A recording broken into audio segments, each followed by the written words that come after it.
ইপাৰ সিপাৰ অচিনা অচিনা সন্মুখত নেদেখো পোহৰ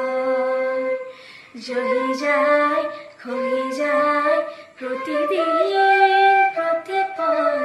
জীৱন